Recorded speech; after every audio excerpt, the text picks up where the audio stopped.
The live TV, सच सबसे आगे। मोदी जी ने देश के सदन में खड़े होकर एक नारा दिया था कि 400 पार वो एनडीए का जो सीट है वो हासिल करेंगे लोकसभा में। अब ऐसा लगता है जैसे कहीं ना कहीं उसकी प्लानिंग सही तरीके से चुनाव जीतने की नहीं थी, बल्कि जो काम किए जा रहे हैं उस तरह से थी।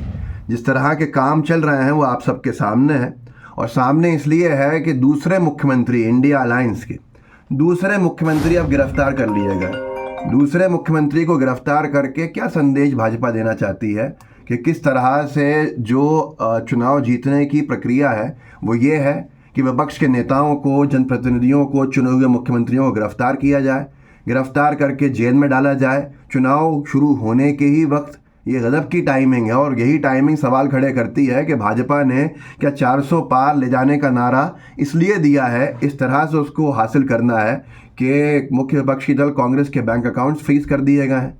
सारे अकाउंट जिसमें से वो 1 रुपया भी नहीं निकाल सकते हैं, न टिकट करा सकते हैं ट्रेन के, प्लेन के तो छोड़िए, न विज्ञापन दे सकते हैं, न कोई काम कर सकते हैं। ये बराबरी का चुनाव है या क्या है, इसका अंदाज़ा आप लगा सकते हैं।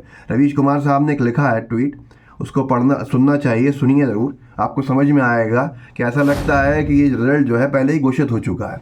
क्योंकि जब एक ही पार्टी चुनाव लड़ेगी तो फिर क्या उसको कमी आएगी, हर सीट ही वो जीत सकती है। रवीश कुमार साहब लिखते हैं कि क्या 2024 का रिजल्ट घोषित हो चुका है, अब कोई भी सर्वे लाइए, कोई भी डेटा लाइए, सब सही हो जाएगा।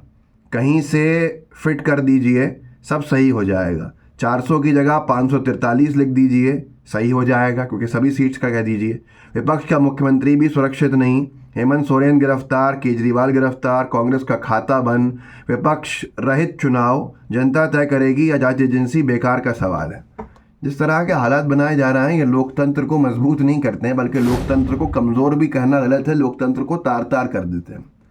चुनाव के दौरान एक पॉलिटिकल पार्टी पे ये एक्सपोज होता है कि चुनावी चंदा जो है इलेक्टोरल फंड्स के माध्यम से उन्होंने इतना लिया है कि रेड मारी है अगले कुछ ही दिनों के अंदर, जिसके जो कंपनी पर रेड पड़ी है उसने चंदे के लिए बॉन्ड्स खरीदे।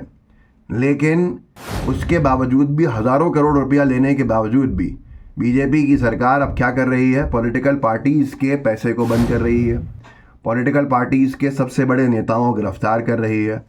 ये एक तरह से ये समझ लीजिए कि विपक्ष के बिना चुनाव लड़ने की तैयारी है। और ऐसे में सही कहा रवीश कुमार साहब ने, 400 पार क्या 543 ही आ जाएंगी। आप साफ कह दें कि आपको विपक्ष को नहीं देखना है चुनावी मैदान में, और ये एक तानाशाही का अलग तरीके का रास्ता आप खोलना चाहते हैं, जिसमें तानाशाही कोई कह नहीं सकता, लेकिन तानाशाह आप होंगे। चुनाव से पहले झारखंड के मुख्यमंत्री हेमंत सोरेन साहब गिरफ्तार कर लिए जाते हैं। चुनाव से पहले दिल्ली के मुख्यमंत्री के दरवाजे पर ईडी पहुंच जाती है, उन्हें गिरफ्तार भी कर लेती है। बिहार के मुख्यमंत्री भाजपा के साथ आ जाते हैं। चुनाव से पहले शरद पवार और उद्धव ठाकरे जो है वो अपनी बनाई हुई पार्टी के मुखिया नहीं रहते हैं, फैसला उनके विरोध में आ जाता है। अगर देखें तो चुनाव से पहले हिमाचल में कांग्रेस पार्टी के विधायकों को तोड़ा जाता है और सरकार गिराने का हर संभव प्रयास किया जाता है। चुनाव से पहले खाते जो हैं कांग्रेस के बैंक अकाउंट्स वो सीज कर दिए जाते हैं कि वो 1 रुपया नहीं निकाल सकें। चुनाव से पहले बीजेपी के इलेक्टोरल फंड से, बॉन्ड से हज़ारों करोड़ की कमाई होती है, ये साफ पता चलता है। लेकिन इस काले धन को बचाने के लिए स्टेट बैंक ऑफ इंडिया को कितना अपमानित कराया जाता है सुप्रीम कोर्ट में।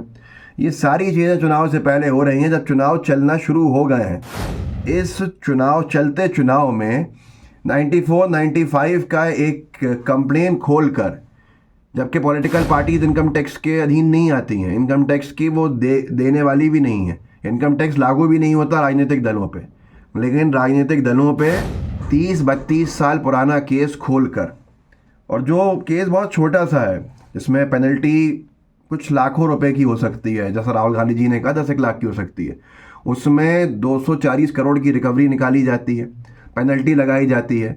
65 करोड़ रुपया कांग्रेस पार्टी के खाते से ज़बरदस्ती ट्रांसफ़र कराया जाता है, छीना जाता है। ऐसे में जिस दौर में सीताराम केसरी जी और मोतीलाल वोरा जी कोषाध्यक्ष हुआ करते थे, उतनी पुराना केस निकाल के लाया जाता है। अजय माकन साहब ने सही कहा कि महात्मा गांधी जी तक पहुंच जाएंगे थोड़े दिनों में, अगर ऐसे ही चलना है इनको पुराने इतिहास में खंगाल के। उसके बाद मुख्य विपक्षी दल के खाते फ्रीज, 2 रुपया भी नहीं खर्च कर सकते। आज तक ने लिखा है कि 2 रुपये भी खर्च नहीं कर पा रही कांग्रेस। जाने बैंक खातों के फ्रीज होने की पूरी कहानी क्या है।